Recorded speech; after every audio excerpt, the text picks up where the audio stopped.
दाऊद समझ गया कि अभी उसकी राजगद्दी उससे दूर है। वो ये भी समझ गया कि राजनीति में सिर्फ डर और प्रभाव नहीं चलता, उसमें तजुर्बा और पहुंच भी बहुत मायने रखती है। नातिक लेकिन इतना समझदार नहीं था। उसे अपनी हार का बहुत झटका लगा, क्योंकि दाऊद उसके साथ था। उसे यकीन था कि वही जीतेगा, पर अपनी हार के बाद वो सदमे में आ गया। जैसे जैसे दिन बीते, उसका सदमा गुस्से में बदल गया, जिसका शिकार पठान बने। अब नातिक अपने पेपर में सिर्फ पठानों के बारे में ही लिखता था।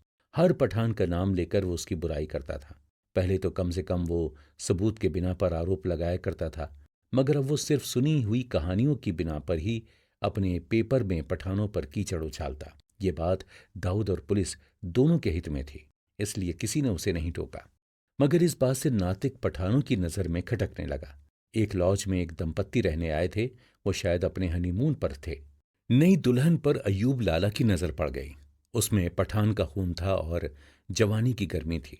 तो बिना सोचे समझे एक दिन अपने कुछ साथी पठानों को लेकर वो लॉज में घुसा और उस बेचारी औरत का बलात्कार कर दिया। फिर जब रात भर उसका रेप करके वो सब बाहर निकलने लगे तो उनका ध्यान उसके पति पर गया। वो चश्मदीद गवाह था और उसका जिंदा रहना खतरे को न्योता देना था। दोनों मियाँ बीवी को काट कर पठान वहां से चल दिए। ऐसा डरावना और निर्दयी मंजर डोंगरी के इलाके में पहले कभी नहीं देखा गया था। पुलिस से लेकर मीडिया सभी इस बात की खोज में लग गए कि आखिर यह भयानक हादसा किसने अंजाम दिया। जो लॉज के मालिक थे और उसके आसपास रहते थे, वो अय्यूब लाला के डर से अपना मुंह बंद किए हुए थे। नातिक को भनक लगी और उसने अपने गुस्से को दिशा दी। अखबार में तस्वीर के साथ अय्यूब लाला और उसके साथियों के बारे में सब लिख डाला। पुलिस को भी पता था कि यही सच है, तो उन्होंने सबको गिरफ्तार कर लिया। कुछ महीने जेल में रहने के बाद जब अय्यूब लाला रिहा हुआ तो उसका एक ही मकसद था, नातिक का खात्मा। 17 अगस्त की रात को उसने नातिक को उसी के घर से उठवा लिया। गाड़ी में चलते चलते ही नातिक को पीटा गया और महिम पहुंचते तक उसके अधमरे शरीर को खाड़ी में फेंक दिया गया। नातिक हिम्मत वाला था।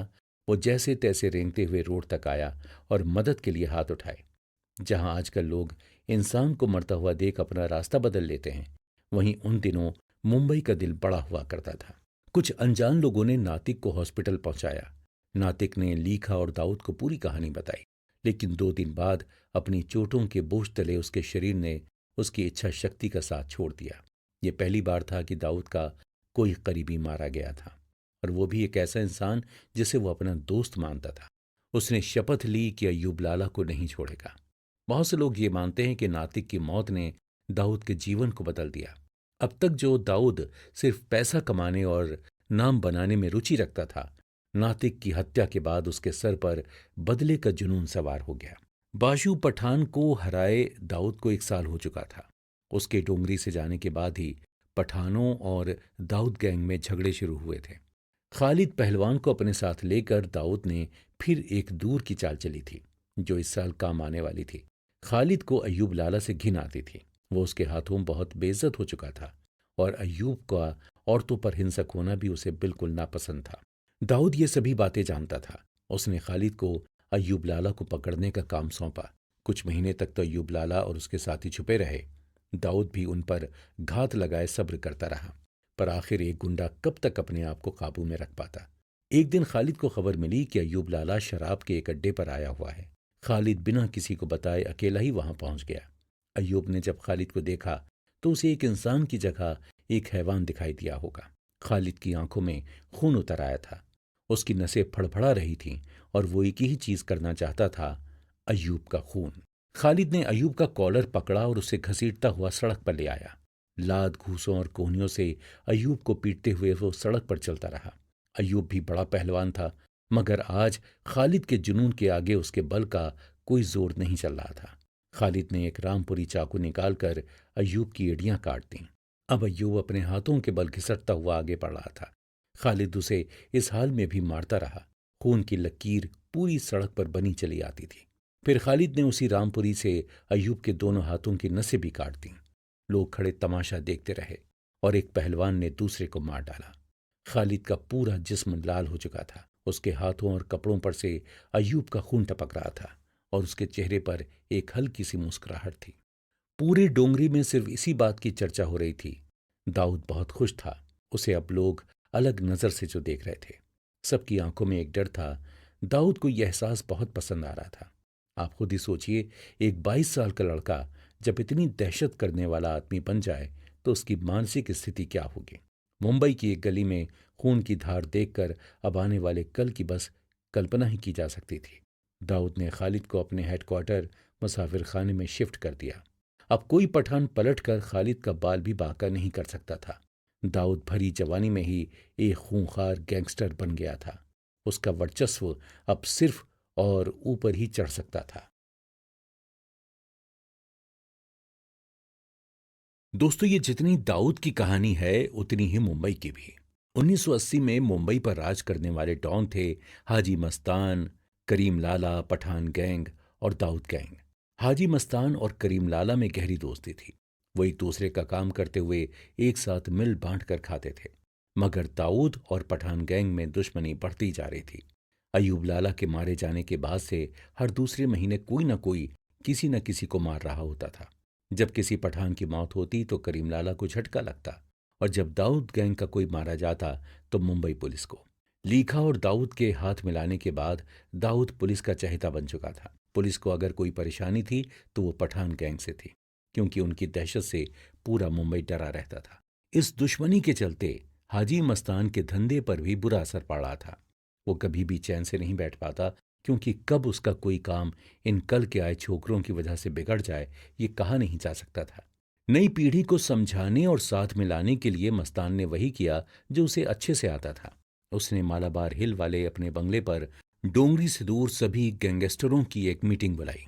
वो दिन भी क्या दिन होगा। आप जरा कल्पना करने की कोशिश कीजिए। सफेद मार्बल के बड़े से बंगले में एक शीशे के बड़े से कमरे में मुंबई के सभी छोटे बड़े डॉन बैठे हैं। हाजी मस्तान अपनी ट्रेडमार्क सफेद शर्ट और पैंट पहने 555 ब्रांड की इंपोर्टेड सिगरेट पी रहा है। करीम लाला नीले पठानी सूट में चिलगोजे छीलकर खा रहा है। 6 फुट लंबे कद और 2 फुट चौड़े सीने वाले आलमगीर और अमीरजादा पठान गैंग के दो युवा लीडर अपनी मसल्स दिखा रहे हैं। वो उन सब के सामने बैठे हैं 25-26 साल के मुंबई के दो छोकरे, दाऊद और साबिर। उस कमरे में और भी डॉन थे, सिर्फ गवाहों के तौर पर। मगर आज की मीटिंग का मेन फोकस था पठान और दाऊद गैंग की सुलह करवाना। हाजी मस्तान ने बात शुरू की।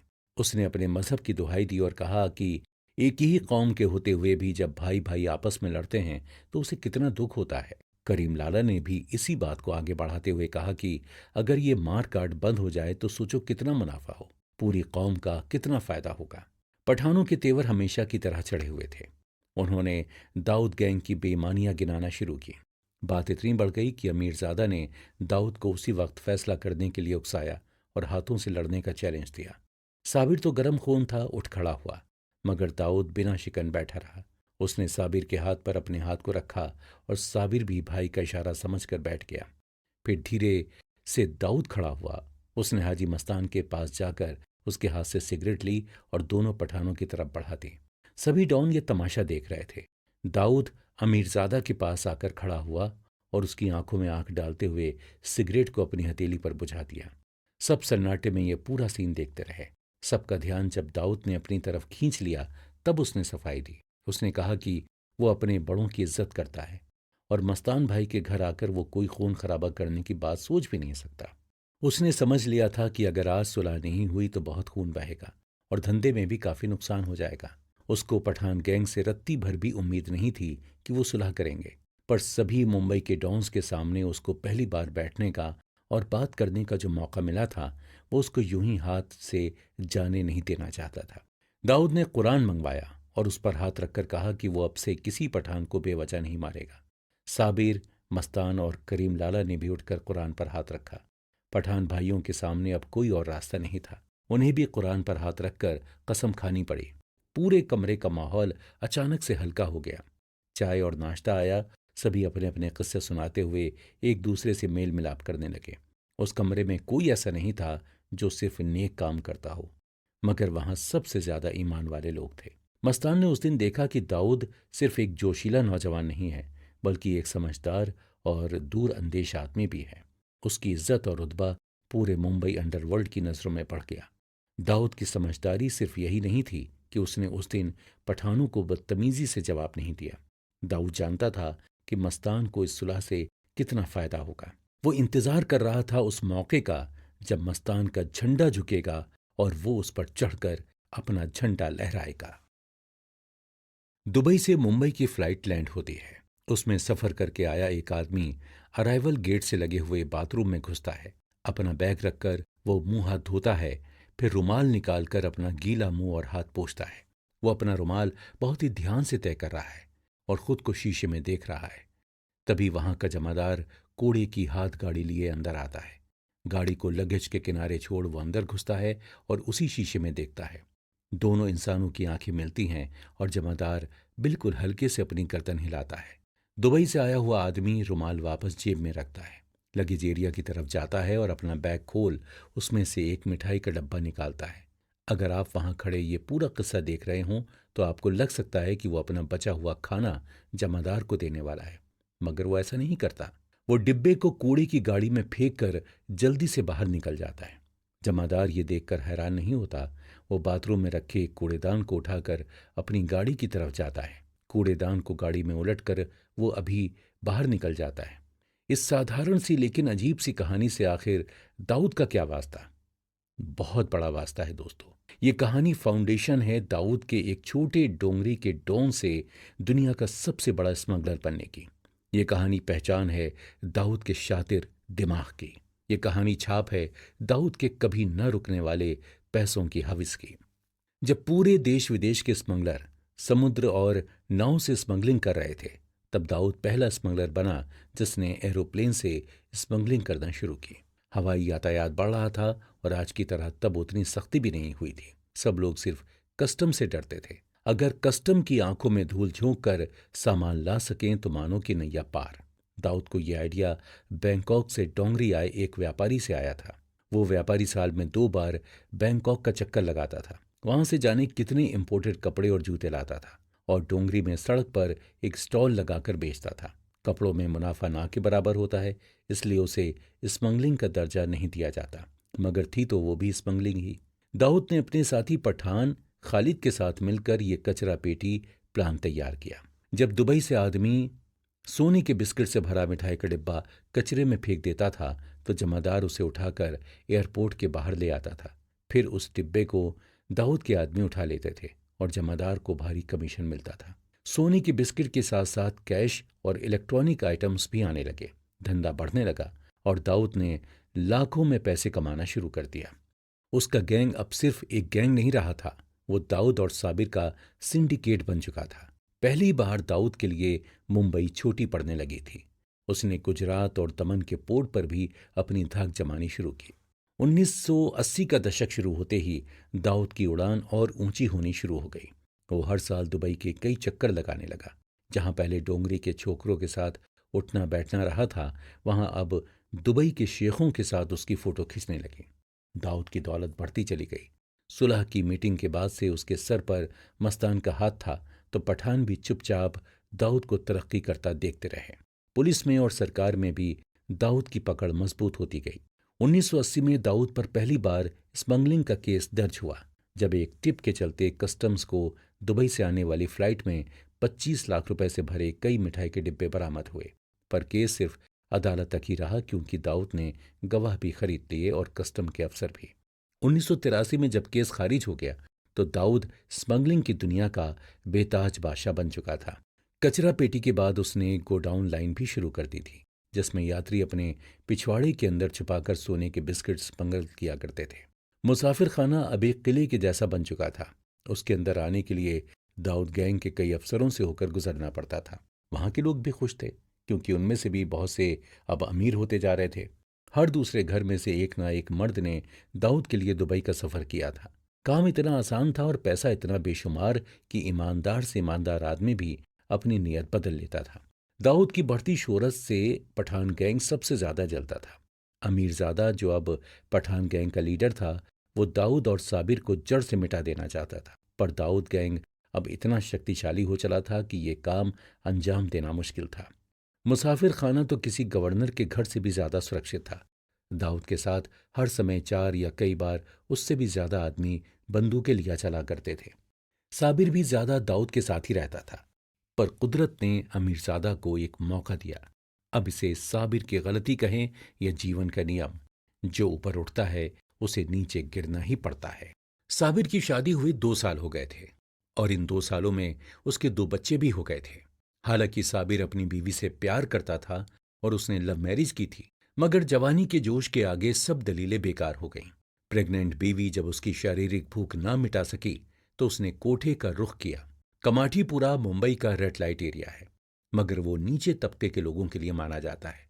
उन दिनों अगर आपको हाई फाई अंदाज में रंगरलियां मनानी होती तो या तो आप कमाठीपुरा से औरत घर लाते या आप कांग्रेस हाउस जाते। साबिर तो कहने को गृहस्थी वाला आदमी था, इसलिए घर लाने का तो सवाल ही नहीं उठता था। तो वो कांग्रेस हाउस गया और वहां उसे मिली चित्रा। चित्रा बहुत सुंदर तो नहीं थी, मगर अमीरों के खेल जानती थी।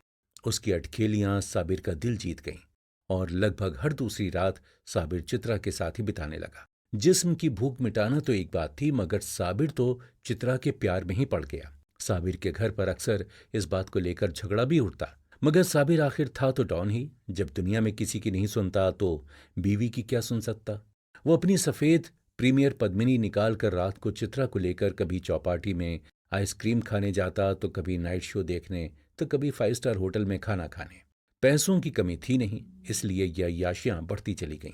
चित्रा तो बेचारी बचपन से ही जिस्म के धंधे में झोंक दी गई थी, तो उसे इस रईसी में खेलने में मजा आने लगा। कांग्रेस हाउस में चित्रा की एक दोस्त थी, नंदा। दोनों साथ ही में इस धंधे में आई थीं और उनकी दोस्ती काफी गहरी थी।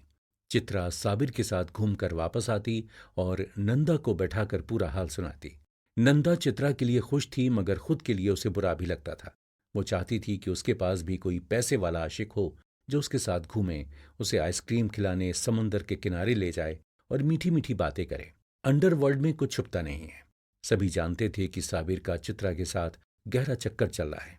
पठानों ने कई बार चित्रा को खरीदने की कोशिश भी की, मगर वो अब साबिर से सच्चा प्यार करने लगी थी और वैसे भी उसके पास अब सोने का अंडा देने वाली मुर्गी थी, तो वो भला क्यों उसको काटती। चित्रा बिकाऊ जरूर थी, मगर सिर्फ अपना शरीर बेचती थी, अपना जमीर नहीं। चित्रा ने साबिर को आगाह किया, मगर साबिर ने उसकी बातों का मजाक बनाते हुए बात टाल दी। ऐसा नहीं था कि साबिर बेवकूफ था और पठानों से चौकन्ना नहीं रहता था, मगर उसे चित्रा पर पूरा भरोसा था। बाजी तब पलटी जब नंदा अमीरजादा के हाथ लगी। अमीरजादा भी कांग्रेस हाउस के चक्कर काटा करता था। उसे प्यार में कोई दिलचस्पी नहीं थी, उसे तो बस अपने जिस्म की हवस मिटानी होती थी। शायद अमीरजादा ने चित्रा को नंदा के साथ देखा होगा, तो या फिर किसी ने उसके कान भरे होंगे। पर जैसे भी हो, अमीरजादा को भनक लग गई कि नंदा चित्रा के बहुत करीब है और उससे साबिर के बारे में इंफॉर्मेशन निकाली जा सकती है। अमीरजादा ने एक बड़ा षड्यंत्र रचा। उसने कुछ महीनों तक नंदा से प्यार का नाटक किया, वही सब किया जो साबिर चित्रा के साथ करता था। नंदा तो पहले से ही अपने जीवन में प्यार की कमी महसूस करती थी, सो वो भी अमीरजादा के झांसे में आ गई। उसके मन में जलन की भावना भी रही होगी। शायद इसीलिए नंदा ने अमीरजादा का जिक्र भी चित्रा से कभी नहीं किया। चित्रा अपने दिल का हाल नंदा को सुनाती रही और नंदा बिना सूझबूझ के उसकी सारी बातें अमीरजादा को बताती रही। एक रात चित्रा भागती हुई आई और नंदा से कहा कि वो साबिर के साथ लोनावाला जा रही है। साबिर का मूड बन गया था और वो चित्रा को आज रात ही गाड़ी में ले जाने वाला था। जब अमीरजादा ने नंदा को उस रात फोन किया तो नंदा ने ये बात उसे बता दी। अमीरजादा के तो तेवर ही बदल गए। प्यार भरी बातों की जगह उसने 2 मोटी गालियां दी और फोन काट दिया। वो जानता था कि इससे अच्छा मौका शायद उसे नहीं मिलेगा। उसने अपने साथियों को इकट्ठा किया और प्लान बनाना शुरू किया। मान्या सर्वे नाम का एक नया लड़का भी पठानों के साथ शामिल हो गया था। सर्वे को जासूसी किताबें पढ़ने का शौक था। उसका सबसे पसंदीदा लेखक था जेम्स हेडली चेस। साबिर के खात्मे का प्लान सर्वे के दिमाग में जरूर बना, मगर उसका असली जन्म तो हेडली चेस की एक नॉवेल में हुआ था। साबिर ने चित्रा को पिक किया और रवाना हो गया। पहले वो हाजी अली की दरगाह के सामने गए और ऊपर वाले से प्रार्थना की। जब साबिर ने गाड़ी हाईवे की तरफ घुमाई तो उसे याद आया कि वो पेट्रोल भरवाना भूल गया है। तभी उसने शीशे के पीछे देखा और उसे एक फूलों से सजी हुई एम्बेसडर दिखाई दी। उसने चित्रा को भी वो गाड़ी दिखाई और दोनों हंसने लगे। उन्हें लग रहा था कि अभी अभी कोई शादी करके लौट रहा है या शायद हनीमून मनाने लोनावाला ही जा रहा हो। चित्रा ने लपक कर साबिर को चलती गाड़ी में ही चूम लिया। साबिर ऐसी बातों का ही तो दीवाना था, और क्यों ना हो, आखिर वो भी तो मुंबई में फिल्में देखते हुए ही बड़ा हुआ था। साबिर बेखबर पेट्रोल पंप की तलाश में गाड़ी चलाता रहा और चित्रा से रोमांस लड़ाता रहा। जैसे ही उसे एक खुला पेट्रोल पंप दिखाई दिया, उसने गाड़ी अंदर घुमा ली। वो शादी की सजी हुई गाड़ी भी उसी पेट्रोल पंप में घुस आई। साबिर ने गाड़ी को देखा और फिर मुस्कुराया, पर उसके चेहरे का रंग उड़ गया जैसे ही उसने गाड़ी में से अमीरजादा, मान्या और दो और पठानों को उतरते हुए देखा। सबके हाथों में बंदूकें थीं। साबिर ने फौरन चित्रा को गाड़ी से निकालकर भागने को कहा। चित्रा घबरा गई और वहीं बैठी रही। साबिर ने चित्रा को दरवाजा खोलकर धक्का दिया, फिर उसने अपनी बंदूक निकालने के लिए ग्लव बॉक्स की तरफ हाथ बढ़ाया, पर इससे पहले कि वो कुछ कर पाता, दुश्मनों ने उसकी गाड़ी पर हमला बोल दिया। गोलियों की बरसात होने लगी। खून की धार साबिर के शरीर से बहने लगी। साबिर ने दम तोड़ दिया, मगर अमीरजादा की गोलियों की बौछार ना रुकी। पुलिस ने पोस्टमार्टम में साबिर के शरीर में 9 गोलियां निकालीं और उसकी गाड़ी से 19 गोलियां निकलीं। ये मुंबई अंडरवर्ल्ड के इतिहास की सबसे बड़ी मौत थी। आज तो दाऊद के आगे साबिर का नाम सब भूल चुके हैं, मगर उन दिनों वो बहुत बड़ा नाम हुआ करता था। दाऊद का नाम बिना साबिर के लिया भी नहीं जाता था। दोनों भाइयों का खौफ पूरे मुंबई में फैला हुआ था। अब दाऊद साबिर सिंडिकेट में से साबिर निकाल दिया गया था। अब सिर्फ दाऊद रह गया था और उसके साथ रह गई थी उसकी डी कंपनी। दाऊद 2 दिनों तक अपने भाई की मौत पर रोता रहा। इब्राहिम कास्कर ने चुप्पी साध ली थी। अमीना बी और साबिर की पत्नी का रो रो कर बुरा हाल था। साबिर के बच्चे अभी छोटे थे तो समझ नहीं पा रहे थे कि सब क्यों रो रहे हैं। साबिर की अंतिम यात्रा में पठानों को छोड़कर मुंबई के सभी डॉन आए। मुंबई पुलिस के भी कुछ बड़े अफसर वहां मौजूद थे। इस हादसे ने पूरी डोंगरी को हिलाकर रख दिया था। सबके मन में अब बस एक ही सवाल था, दाऊद अपने प्यारे भाई की मौत का बदला कब और कैसे लेगा। मानिया का दाऊद से कोई पंगा नहीं था। दाऊद भी इस बात को लेकर सोचता रहता था, मानिया ने आखिर साबिर को मारने की सुपारी क्यों ली। पर वजह चाहे जो भी हो, पठानों के साथ साथ मान्या को भी मरना तय था और वो मारा गया, मगर पुलिस के हाथों। मुंबई पुलिस का पहला एनकाउंटर था मानिया सर्वे। मानिया सर्वे एक बॉडी बिल्डर था। वो घायल शेर की तरह पूरे मुंबई में घूमता दिखता था। घायल इसलिए क्योंकि उसके सगे भाई ने ही उसे धोखा दिया था और जेल भिजवाया था। ये कहानी भी बहुत इंटरेस्टिंग है, मगर फिर कभी। अभी के लिए हम फोकस करते हैं सर्वे और दाऊद के कनेक्शन पर। मान्या को पुलिस से भी सख्त नफरत थी। वो जानता था कि पुलिस किसी की सगी नहीं होती और हवा का रुख जिधर का होता है उधर ही अपना काम निकालने के लिए बहने लगती है। उन दिनों मुंबई में दाऊद का राज था, तो मुंबई पुलिस भी दाऊद के इशारों पर ही चला करती थी। अमीरजादा ने सर्वे को साबिर की सुपारी इसलिए दी थी क्योंकि वो जानता था कि जब सर्वे काम करेगा तो मौत भयानक ही होगी। साबिर की हत्या के बाद न सिर्फ दाऊद बल्कि पुलिस भी मारने वालों को ढूंढ रही थी। दाऊद जानता था कि अगर पुलिस के हाथों ये लोग पकड़े गए तो मामला लंबा खींचेगा, इसलिए उसने अपने लड़के सर्वे और अमीरजादा के पीछे लगा दिए थे। एक दिन उनमें से एक लड़के ने एक टिप दी। सर्वे अपनी गर्लफ्रेंड से मिलने वडाला के एक कॉलेज में जहां वो पढ़ती थी आने वाला था। महीनों बाद आज सर्वे अपने बिल में से निकलने वाला था। इससे अच्छा मौका फिर मिलना मुश्किल था। मगर दाऊद का दिमाग कितना तेज चलता है ये तो हम सुन ही चुके हैं। इस बार भी उसने दूर की सोची।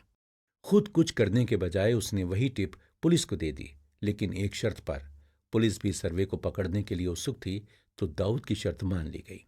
पुलिस पर ऊपर से प्रेशर था कि हिंसा करने वालों को पकड़ा जाए और उनका उदाहरण बनाया जाए। पुलिस ने टिप मिलते ही फुर्ती दिखाई।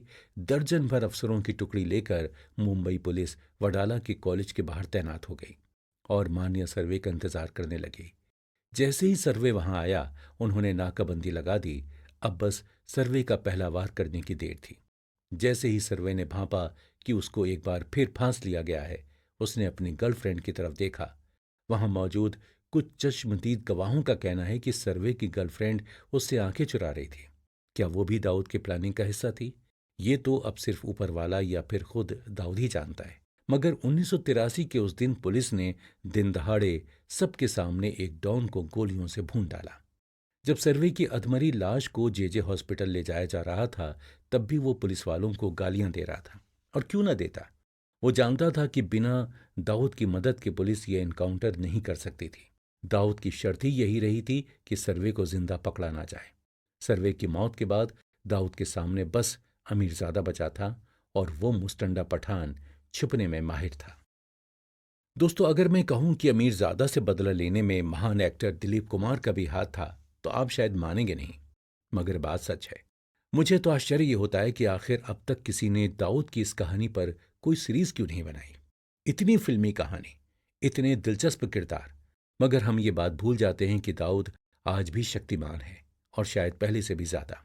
शायद आज भी दाऊद का डर फिल्म इंडस्ट्री वालों में बरकरार है। शक्ति फिल्म रिलीज हो चुकी थी और मेगा ब्लॉकबस्टर भी बन गई थी। जिस फिल्म में दिलीप कुमार और अमिताभ बच्चन साथ हों, वो फिल्म तो चलनी ही थी। फिल्म के प्रोड्यूसर मुशीर आलम का सितारा भी चमक उठा था। उन्हें अब पैसों की कोई कमी नहीं थी, तो वो अपना सारा ध्यान अपनी अगली फिल्म पर लगा रहे थे और और भी मेहनत करने में जुट गए थे। पर अंडरवर्ल्ड और फिल्म इंडस्ट्री में एक बात कॉमन है, दोनों ही कामों में कमाया हुआ पैसा किसी से छुपता नहीं। मुशीर एक दिन दोपहर 4 बजे के आसपास वर्ली में अपने ऑफिस से गाड़ी में निकले। उनको खबर नहीं थी कि उनका पीछा किया जा रहा है। जैसे ही मुशीर की गाड़ी एनी बिसेंट रोड पर आई, एक एम्बेसडर ने आगे आकर उनका रास्ता रोका। मुशीर ने फौरन ब्रेक पर पांव दबाए और इससे पहले कि वो कुछ समझ पाते, कुछ पठान गाड़ी में से उतरे और मुशीर को घसीटते हुए अपनी गाड़ी में ले गए। फिर मुशीर की आंखों पर पट्टी बांध दी गई और गाड़ी दौड़ा दी गई। मुशीर को थोड़ी देर में समझ में आया कि यह मामला पैसों का है। उन्हें पता था कि अब सब जानते हैं कि उनके पास बहुत माल है और उसकी वजह से कोई भी पठानों को कहकर उन्हें उठवा सकता है। पर वो भी फिल्में देखकर ही तो बड़े हुए थे। उन्होंने अपनी आंखों के ऊपर बंधी पट्टी में से झांकने की पूरी कोशिश की। रास्ते में उन्हें एक फिल्म का पोस्टर लगा दिखाई दिया। पूरा पोस्टर देखे बिना ही वो समझ गए कि ये शोले फिल्म का पोस्टर लगा है। उसके करीब 10 मिनट बाद गाड़ी रुकी और मुशीर को फिर धकेलते हुए पठान किसी बिल्डिंग के अंदर ले गए। बिल्डिंग में अंदर चलते हुए मुशीर को कुरान पढ़ते कुछ बच्चों की आवाजें सुनाई दी। जब वो एक कमरे में लाकर बैठाए गए और उनकी आंखों से पट्टी हटाई गई, तो उन्होंने अपने आप को एक हरे रंग के कमरे में पाया। बात साफ थी, शक्ति के हिट होने के बाद अंडरवर्ल्ड को भी उसमें अपना हिस्सा चाहिए था। पुलिस को मुशीर की अगवा होने की खबर देने खुद दिलीप कुमार पुलिस स्टेशन आए। इस बड़ी हस्ती के इन्वॉल्व होने के बाद ही पुलिस ने तेजी से एक्शन लिया। मगर इससे पहले कि पुलिस कुछ पता करती, मुशीर खुद वापस घर आ गए। पठानों की पैसे की मांग उन्होंने मान ली थी और फटाफट पैसों का इंतजाम भी करवा दिया था। पूरा बॉलीवुड इस बात को सुनकर सहम गया था। आज मुशीर आलम पर हमला हुआ था तो कल किसी और पर भी हो सकता था। पुलिस के ऊपर दबाव बनाया गया कि वो मुजरिमों को जल्द से जल्द पकड़े। मुशीर से बातचीत करने पर पुलिस को पता चला कि किडनैपिंग के पीछे अमीरजादा का हाथ है। अब बस ये पता लगाना था कि उन पठानों का ठिकाना कहाँ था और एक तीर से दो शिकार हो जाते।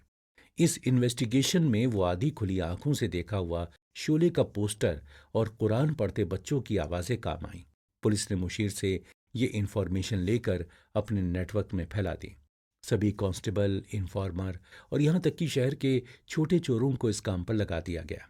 कुछ ही दिनों के बाद पता चला कि ऐसी एक ही बिल्डिंग है जिसके 10 मिनट दूर पर अब भी शोले का पोस्टर लगा है और जहां बच्चों का एक मदरसा भी चलता है। पुलिस ने फौरन वहां धावा बोला और बिल्डिंग के अंदर छुपे सभी पठानों को गिरफ्तार कर लिया। अमीरजादा भी उनमें से एक था। एक तीर से दो निशाने लग गए। बॉलीवुड को तसल्ली भी हो गई और साबिर के मर्डर का मेन प्लानर भी हाथ लग गया। मगर दाऊद के नजरिए से देखें तो उसके हाथ से अमीरजादा निकल गया था। सर्वे की तरह इस बार वो पुलिस एनकाउंटर नहीं करवा सकता था और न अब अमीरजादा को अदालत में मुकदमा लड़ने से रोक सकता था। दाऊद को जब ये खबर मिली कि अमीरजादा पुलिस की हिरासत में है तो उसे बहुत अफसोस हुआ। वो चाहता था कि वो खुद अपने हाथों से अमीरजादा का खून करे। उसे पता था कि मान्या सर्वे तो बस एक प्यादा था, असली बिसात तो अमीरजादा ने ही बिछाई थी। उस समय तक दाऊद गैंग में बहुत से हिंदू भी शामिल कर लिए गए थे। उनमें से ही एक नया गैंग मेंबर दाऊद की मदद करने आगे आया। उसका नाम था बड़ा राजन। उसने दाऊद को भरोसा दिलाया कि अमीरजादा को खत्म करने का प्लान वो बनाएगा और ऐसा बनाएगा कि दाऊद तक बात भी नहीं पहुंचेगी। दाऊद ने बहुत सोच समझ के बाद बड़े राजन के प्लान को हरी झंडी दिखाई। प्लान सीना जोरी का था।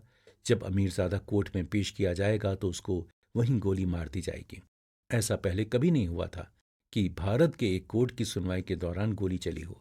न जाने क्यों दाऊद ने ऐसा करना ठीक समझा। शायद भाई की मौत के बदले की आग ने उसकी सोच पर कुछ समय के लिए पर्दा डाल दिया था और इसकी आगे चलकर उसे भारी कीमत चुकानी पड़ी। इस काम के लिए राजन ने एक बिना परिवार वाले छोटे गुंडे परदेसी को चुना।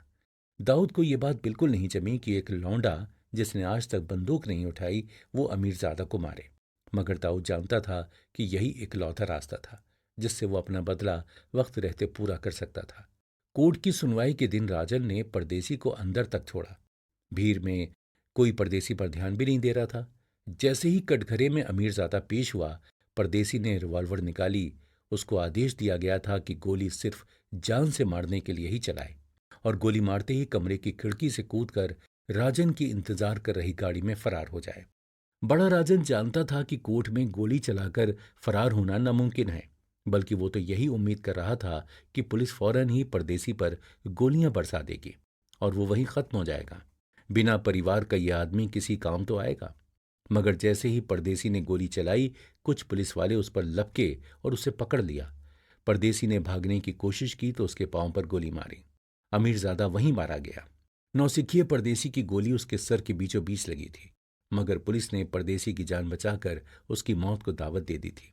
पुलिस ने जैसे ही परदेसी से पूछताछ शुरू की, उसने दाऊद और राजन के नाम उगल दिए। अब पुलिस के पास दाऊद के खिलाफ मर्डर का चार्ज था। दाऊद अब जेल नहीं जा सकता था। उसकी जिंदगी में अय्याशियां आ गई थीं और वो अब डोंगरी का वो छोकरा नहीं रहा था जो कुछ महीने जेल में बिताकर सीना चौड़ा करके जी सके। दाऊद ने दुबई का टिकट कटाया। पुलिस ने परदेसी को प्रोटेक्शन दिया। परदेसी ने शादी कर ली। उसकी नई पहचान बनवाकर उसे दुबई शिफ्ट कर दिया गया। मगर दाऊद ने परदेसी का पीछा नहीं छोड़ा। कुछ सालों के बाद मुंबई के होटल के एक कमरे में परदेसी की लाश बरामद हुई। दाऊद का खूंखार रूप और प्रचंड हो गया। लोगों को अब यह भी पता था कि अगर आप दाऊद का काम भी कर दें तो भी उसके बारे में चुगली करना अपनी मौत को बुलाना है। पुलिस अब दाऊद से अपने हाथ साफ करना चाहती थी। जब तक दाऊद एक छोटा गैंगस्टर था, तब तक पुलिस को उसके साथ मिलकर काम करने में कोई परेशानी नहीं थी। मगर अब दाऊद दुनिया में एक बड़ा गैंगस्टर और स्मगलर माना जाता था। पुलिस का नाम उसके साथ लिया जाना अब सरकारों के लिए ठीक नहीं रहा था। अमीरजादा के मर्डर के बाद दाऊद ने कई और मर्डर अंजाम दिए। उसकी पठानों के साथ दुश्मनी जारी थी और बदले का चक्का घूमे जा रहा था। जब भी पुलिस दाऊद की गिरफ्तारी का सोचती, दाऊद कुछ टाइम के लिए दुबई रवाना हो जाता और बेल की अर्जी पहले से ही डाल देता। 1986 में जब मुंबई में नया पुलिस कमिश्नर आया तो दाऊद का वहां रहना और भी मुश्किल हो गया। पुलिस ने एक डॉन के सामने दूसरा खड़ा किया ताकि उनका काम आसान हो जाए। मगर अब वो डॉन एक पूरी गैर कानूनी बिजनेस एम्पायर चला रहा था। उसकी पहुंच मुंबई से बाहर पूरे हिंदुस्तान में और हिंदुस्तान से बाहर दुबई, शारजा, पाकिस्तान, सऊदी और थाईलैंड तक में थी। दाऊद शायद उस समय से ही दुनिया का सबसे बड़ा स्मगलर था। नए कमिश्नर के अंडर एक स्पेशल टीम तैयार हुई जिसमें दाऊद के पुराने साथी पुलिस वाले नहीं थे। उस स्पेशल टीम ने मुसाफिर खाने पर हमला बोल दिया। जो किला पूरी तरीके से सुरक्षित समझा जाता था, अब पुलिस की गोलियों का निशाना बना। रात के वक्त हुई रेड में पुलिस एक एक घर को छानती हुई आगे बढ़ी। एक एक कमरे को छान डाला। पूरा मोहल्ला सोते से उठ गया। सब दाऊद को बचाने के लिए पुलिस को रोकते रहे, पर पुलिस आगे बढ़ती रही। दाऊद के पर्सनल कमरे में जैसे ही पुलिस की एक टीम ने एंट्री ली, मानो पूरे मुंबई में सन्नाटा छा गया। कमरे में सिगरेट का धुआं अब भी लहरा रहा था। एस्ट्रे में गरम सिगरेट आधी जलती हुई झूल रही थी और एक खास परफ्यूम की महक कमरे में धुएं के साथ घुल रही थी। ऑफिस इंचार्ज ने फौरन कमिश्नर को इत्तला दी, सर, लगता है वो अभी भी यहां से निकला है। ये आज तक कोई नहीं जान पाया कि दाऊद को इतनी खुफिया पुलिस रेड की खबर कैसे मिली, पर उस रात के बाद से आज के दिन तक दाऊद ने हिंदुस्तान में कदम नहीं रखा। उसका प्यारा मुंबई उससे हमेशा के लिए बिछड़ गया। लेकिन डोंगरी का दाऊद गुनाह के दलदल में और धंसता चला गया। कुछ सालों तक तो उसकी खबर अखबारों से मिला करती थी, मगर 1993 के मुंबई ब्लास्ट में उसका नाम आने के बाद तो वो बिल्कुल ही अंडरग्राउंड हो गया। कहते हैं कि वो आज भी पाकिस्तान के एक कोने में एक महल के अंदर से अपने गोरख धंधे आराम से चलाता है। उसके हाथ अब न सिर्फ स्मगलिंग बल्कि ड्रग्स और टेररिज्म में भी रंगे हुए हैं। अमेरिका की FBI, ब्रिटेन की इंटरपोल और भारत की रॉ सभी खुफिया एजेंसीज